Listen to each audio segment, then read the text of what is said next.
Je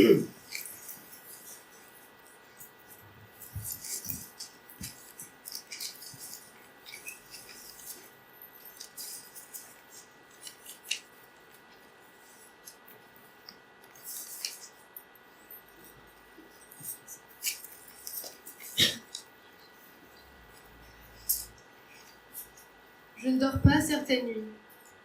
Je suis trop occupée à brûler mes doigts, à habiller d'étain les lits de Bella Swan, des Phyllis Bonne, de Chloé Price. J'en suis certaine, j'ai déjà dormi là.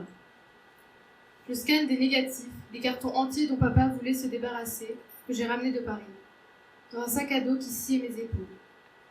Frénétiquement, je cherche un indice, un témoin. Je sais que j'ai un jour existé ici.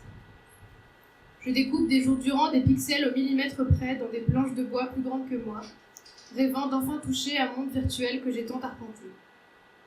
Je m'enferme avec des VHS que je numérise moi-même. Il y a une dizaine d'heures de vidéos. Des vacances à la mer, des anniversaires, des réunions familiales.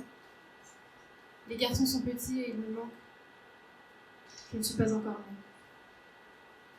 C'est assise contre un faux canapé que j'ai moi-même scié et assemblé, et sur lequel on ne peut s'asseoir que j'ai compris que rien ne me ramènerait jamais à ces chambres que j'ai habitées. J'ai tout essayé pour les garder près de moi, ces chambres. Je les ai échantillonnées, copiées, collées. J'ai tenté de leur trouver des remplaçantes. Je les ai imprimées en porte-bonheur entourées de métal qui pique, qui ose les prendre. Je les ai sculptées plus grandes qu'elles n'auraient jamais espéré mesurer. J'ai essayé de me souder à elles, de les réduire jusqu'à pouvoir les avaler. J'ai essayé de m'y perdre, de briser mes os sous le poids du bois. Mais une fois au pied de ces colonnes faites de souvenirs, j'ai été prise de vertige. Je m'étais faite prisonnière avec elles, dans des pièces que j'avais fantasmées encore meublées.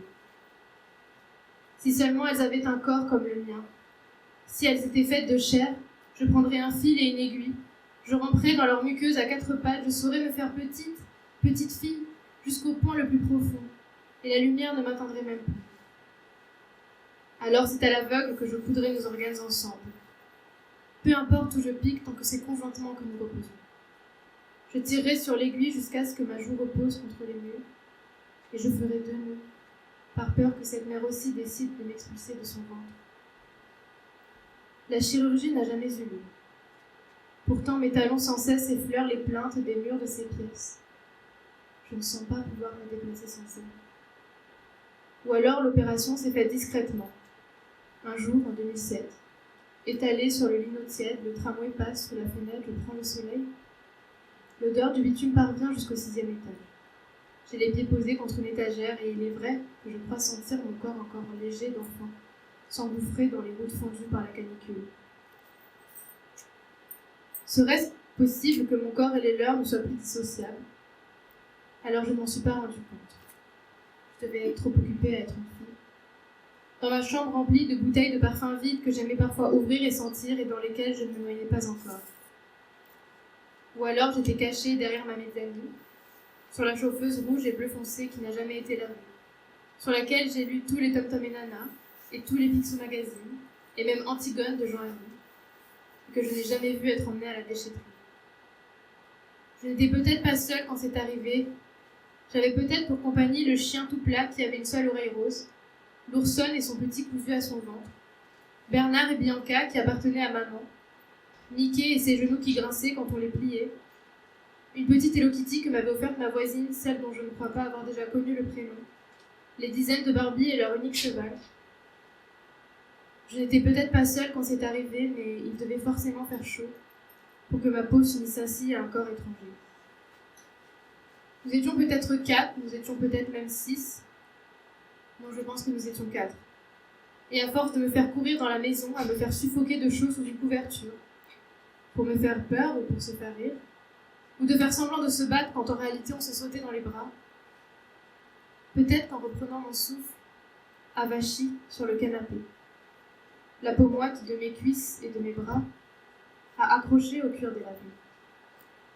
Et durant ce moment de silence où il n'y avait même plus assez d'air pour rire, je suis restée un peu trop longtemps. Je ne suis pas sûre que cela soit possible, mais Ma maison et moi aurions fusionné. Moi, avec le canapé beige. Le canapé beige avec le lit escamotable des parents. Le lit escamotable des parents avec le buffet en bois. Le buffet en bois avec les vases du mariage avec le papier peint imitation pierre, avec l'écran tube de l'ordinateur, avec les tours de DVD piratés, avec les rideaux en dentelle, avec le parquet flottant qui touche chaque pièce de la maison, la cuisine refaite par papa, le cagibi rempli de pins Disney, la chambre où il est interdit de manger, ma chambre et tous ses occupants en peluche, la chambre où l'on cache des sneakers sous les lits, la salle de bain avec une baignoire rose spécialement pour moi, les posters de Smallville, le moule de la tarte au citron meringuée, les baguilles de mes frères, le châle orange de maman, la boîte à musique d'Idol, la serviette de plage avec les poissons, la dalle de carrelage noir fissurée et le mot écrit sur mon papier peint. Et quand je me suis relevée du canapé, quand je me suis arrachée de cette étreinte, l'arrière de mes jambes encore moites, marquée par les stries des coussins, tout était devenu plus lourd. Mais j'étais trop occupée à être une sœur pour m'en rendre compte. Et la greffe a tenu. Car ce corps étranger n'en est pas un. Nous sommes faits de la même chose, et j'ai changé chaque cellule de mon corps afin qu'elle corresponde aux siennes. Sans m'en rendre compte, je me suis faite de la même peau que vous. Pour que nous soyons miscibles, pour que soit possible la fusion et que je n'ai plus jamais à vivre seule. Mais sous mon épiderme, je sens parfois la colle de la tapisserie qui s'écroule. Quel corps subsistera quand les mains s'effondrent?